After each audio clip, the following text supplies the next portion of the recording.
안녕하세요. 국어 가르치는 수지쌤입니다. 네, 이번 시간에는 윤동주의 바람이 불어라는 시에 대해서 공부해 보도록 하겠습니다. 이 윤동주 시인은 워낙 시도 되게 많고, 유명한 시도 많고, 그리고 시험에도 많이 나왔었죠. 출제가 많이 됐었는데, 그래서 우리가, 윤동주는 안 나오지 않을까? 막 이렇게 생각할 수도 있지만, 2018학년도 수능에 이육사의 시가 나왔어요. 네, 그러니까 이렇게 이육사 윤동주처럼 유명한 시인의 약간 생소한 작품 이런 것들이 좀 나올 수 있는 것 같아요. 그래서 이 바람이 불어라는 시도 좀 같이 공부를 해두면 좋을 것 같습니다.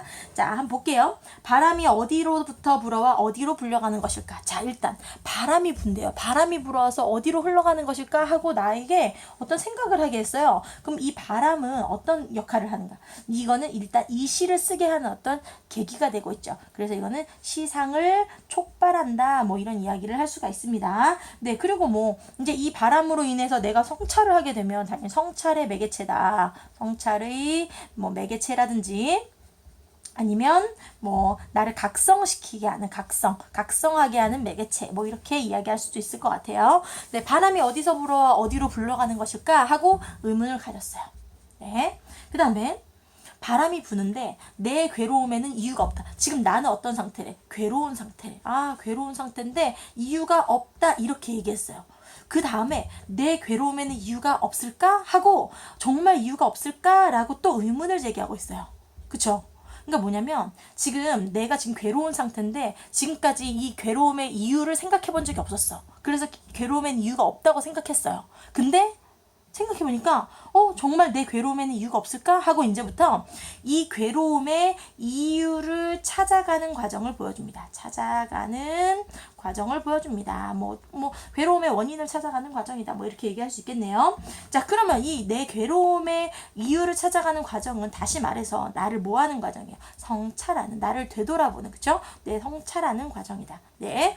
자, 보자. 그러면 그 이유가 뭘까? 라고 생각해보니까 난 단 한 여자를 사랑한 일도 없다. 그럼 단 한 여자를 사랑한 일도 없다는 것은 내 괴로움의 이 이유는 원인이 시련의 상처 때문은 아닌 것 같아 라는 거예요. 그 시련의 상처는 아니야. 왜? 단 한 여자를 사랑한 일도 없으니까. 그럼 시대를 슬퍼한 일도 없다 이랬어요. 그럼 이건 시대 때문도 아니야 이렇게 얘기하고 있는데 이 윤동주 시인이 일제강점기라는 시대의 대표적인 시인이라는 거 알고 계시죠? 그쵸? 절대로 시대를 슬퍼하지 않은 시인이 아니에요. 그쵸?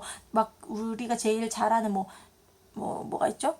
쉽게 쓰여진 시, 이런 시나 참회록 이런 것도 보면 일제강점기의 부정적 현실에서 되게 힘들어하고 고뇌하는 그런 지식인의 모습을 보여주는데, 자, 보세요. 그러면 시대를 슬퍼한 일이 없다 이렇게 얘기했어. 그러면 이거는 이 윤동주 시인이 진짜 시대를 슬퍼한 일이 없다라고 생각했을 수도 있지만 시대를 슬퍼한 일이 있다라는 반어적 표현이라고 볼 수도 있어요. 반어적 표현. 반어법이다. 이렇게 볼 수도 있는 거예요. 시대를 슬퍼한 일이 없다 했는데 이건 지금 일제강점기니까 이 일제강점기라는 시대를 슬퍼한 일이 있다라고 이해하셔도 괜찮습니다. 자, 그 다음에 바람이 자꾸 부는데 내 발이 반석 위에 섰다. 자, 보세요. 이제 바람과 나의 관계가 드러납니다. 바람은 자꾸 불어요. 분다는 것은 움직이는 거죠. 그쵸? 그럼 이거는 되게 유동적인 거예요. 유동적인 것. 그쵸? 유동적이고 뭔가 움직이는 동적인 이미지라고 해요. 동적인 이미지. 그쵸? 그런데 내 발이 반석 위에 서 있대요. 그럼 내 발이 반석 위에 서 있는 건 어때요? 되게 정적이고, 그쵸? 뭔가 정체되어 있고, 정체가 뭐예요? 머물러 있다는 거죠. 그쵸? 그리고 뭔가 현실에 순응하고 안주하는 모습. 그러니까 이 부정적 현실에 되게 소극적으로 대응하는 모습을 나타낸다라고 할 수도 있는 거죠. 그럼 바람과 나는 어떤 관계예요? 당연히 대조죠. 그러니까 이 나는 되게 소극적이고 현실에 정체되어 있는 그런 상황인데 바람은 자꾸 부는 거예요. 그럼 바람이 플러스고 내가 마이너스니까 이 바람은 나를 더욱 반성하게 하고, 그렇죠? 나의 어떤 이런 정체되어 있는 소극적 특성을 부각하는 자연물이라고 할 수 있겠죠. 그죠? 그 다음에 강물은 자꾸 흐르는데, 강물이 흐르는데, 그럼 이것도 어때요? 유동적이고 동적인 이미지죠. 그죠? 근데 내 발이 언덕 위에 서 있다. 그럼 언덕 위에 서 있는 것도 어때요? 정적이고 정체되어 있고 순응하고 뭔가 현실에 안주하는 소극적인 태도.